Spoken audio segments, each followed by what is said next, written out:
김민석 총리 후보자에 대한 국회 인사청문회에서 야당의 파상 공세가 이어지고 있지만 대통령실은 청문회를 지켜보자는 분위기입니다. 김 후보자 관련 의혹이 이재명 정부의 초대 총리 후보자를 낙마시킬 정도의 사안은 아니라고 보는 기류도 감지됩니다. 취재기자를 연결합니다. 강지론 기자. 네, 용산 대통령실에 나와 있습니다. 네, 지금 김민석 총리 후보자에 대한 인사청문회가 진행되고 있는데요. 대통령실 입장에 변화는 없는 거죠? 네, 그렇습니다. 재산 형성 과정과 자녀 대입 특혜 의혹 등 김민석 후보자를 향한 여러 논란에 대해서 대통령실은 청문회 과정을 일단 지켜보자 이런 분위기가 유지되고 있습니다. 야당은 파상 공세를 펼치고 있지만 김 후보자의 해명을 우선 들어봐야 한다는 취지입니다. 이재명 대통령 역시 최근 김 후보자 관련 의혹에 대해서 총리 청문회 과정에서 충분히 다 설명할 수 있을 거라고 생각된다면서 김 후보자에게 힘을 실어준 상태입니다. 참모들 사이에서도 이재명 정부의 초대 총리 후보자를 낙마시킬 정도의 사안은 아니라고 보는 기류가 형성된 것으로 파악됐습니다. 어제 전격적으로 단행됐죠. 11개 부처 장관 후보자 인선 배경도 관심인데요. 대통령실 관계자는 YTN에 전임 정부에서 임명된 송미령 농림축산식품부 장관의 유임을 특히 눈여겨봐달라고 설명했습니다. 도덕적으로 문제가 없고 능력만 있다면 보수와 진보를 가리지 않고 중용하겠다는 메시지를 공직사회에 던진 거란 취지인데요. 다만 또 다른 대통령실 고위 관계자는 YTN에 전임 내각 인원 가운데선 송미령 장관과 같은 사례는 더는 없을 것 같다고 말했습니다.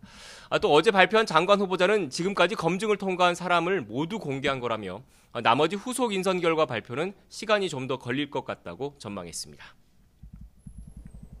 예, 이재명 대통령 어제 첫 수석 보좌관 회의에 이어서 오늘은 또 국무회의를 주재했죠? 네, 그렇습니다. 이 대통령은 오늘 용산 대통령실에서 취임 이후 네 번째로 국무회의를 직접 주재했습니다. 어제 수석 보좌관 회의가 대통령실 핵심 참모들과 함께 한 자리였다면 오늘 회의에는 각 부처 장관 등 국무위원들이 참석했습니다. 이 대통령은 이 자리에서 대한민국을 포함해 전 세계 상황이 매우 어렵다고 평가하고 취약계층을 위한 물가, 민생 안정 대책을 주문했습니다. 위기는 가난하고 힘없는 사람들에게 더 큰 피해를 준다는 판단에 따른 건데요. 비공개 회의 전 이재명 대통령의 발언을 직접 들어보겠습니다. 이 위기라는 게 가난하고 힘없는 사람들에게 훨씬 더 큰 고통을 가져다 주죠. 취약계층들에 대해서 피해가 더 가중되지 않게 세심한 배려를 해주는 그런 계기가 되길 바랍니다.